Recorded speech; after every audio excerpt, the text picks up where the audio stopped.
Hi, good afternoon and welcome to Business. My name is Darryl Kwao. Players in the e-commerce space are not impressed with the reduction in the communication service tax.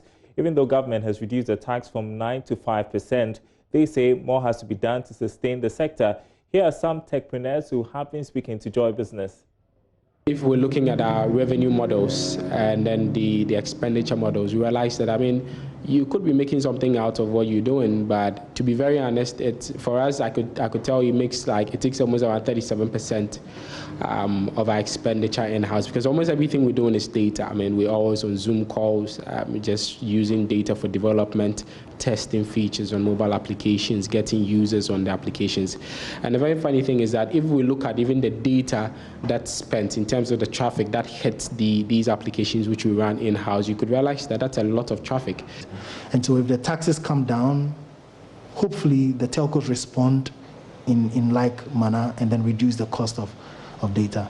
Now this, you've seen COVID move a lot of people digital, right? A lot of people now want to be on different platforms, right? So this move, reducing CST, should also, hopefully, impact in the number of people who actually get to use digital platforms. The governor of the central bank, Dr. Ernest Addison, has entreated banks to do due diligence before recruiting staff. His call comes at the back of recent cyber crimes causing some banks to lose huge sums. Dr. Addison urged banks to strengthen cybersecurity to avoid fraud. On this issue of Momo, and I think that we are asking banks to be vigilant to strengthen their internal controls. If you look at the report that the department put out, this was a scheme which involved some of the bank's own staff. Some of the bank's own staff collaborating with fraudsters in order to use this Momo as a way of making money. And it's important that the banks carry out the due diligence in terms of this type of staff that they employ in their institutions. We are also taking the issue of cybersecurity very seriously. Bank of Ghana is implementing a financial sector SOC, Security Operations Center, which will be looking at these issues of cybersecurity for the entire financial sector. Turning to some news from the oil sector, Chief Executive of Tullow Oil, Rahul Deer, says despite the challenging external environment in the first half of the year, the oil firm has performed well, delivering production in line with forecasts. Tullow, in the second half of 2020, says its focus will remain on continuing to deliver safe and reliable production from West Africa, reducing debt and building a cost-effective and efficient organization that can compete in a low oil price environment. You are seeing in your shots highlights of the oil firm's trading statement.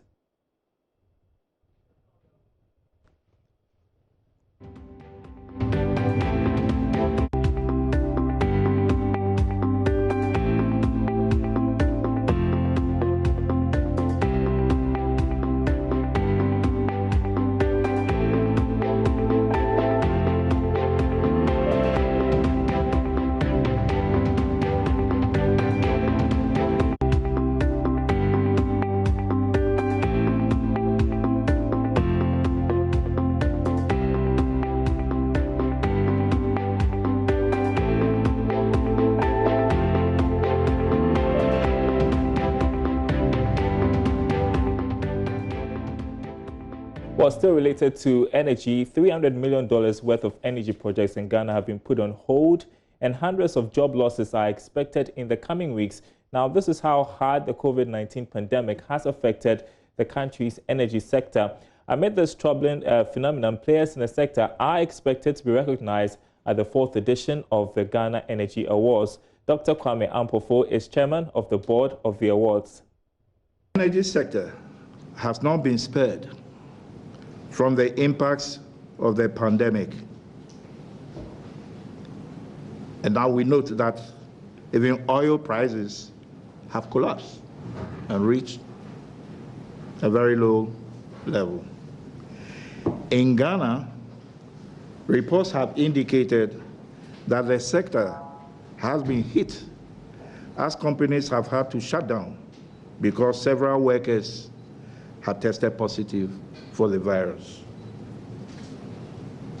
The Petroleum Commission forecast that there would be several job losses in the petroleum upstream sector due to the impact of the coronavirus pandemic. Tullow, Ghana, Eke Energy, Halliburton, and Schlumberger are all reported to have reduced their workforce, and more are yet to be sent home. All right, and that's it for business. There's a full bulletin coming up with Sandra Esnao Penu. That's at 1 o'clock. Up next, sports.